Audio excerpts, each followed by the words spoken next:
السلام علیکم ورحمت الله وبرکاته. د رسول الله صلی الله علیه و آله و صحبه وسلم څخه روایت دی: من قال سبحان الله وبحمده سبحان الله وبحمده یوم العید.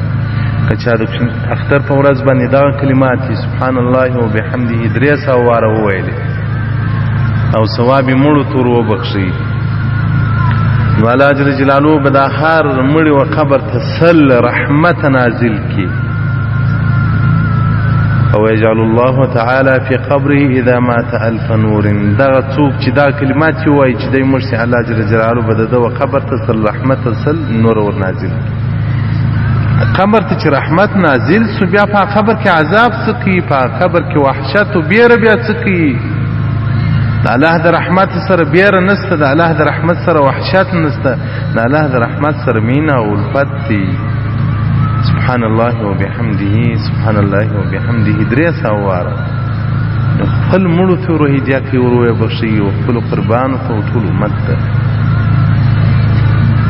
د اختر په ورځ باندې، د اختر ورځ سهار سپیدې راپورته سولې، بیا تر ماښام پورې دغه ورځ ده. مکاشفة القلوب صفحه 425 باب نمبر 116 باب فی فضل العید. نو محترمینو دغه د اختر کلمه ده وایسته، الله دې تاسو ته اجر عظیم درکړي.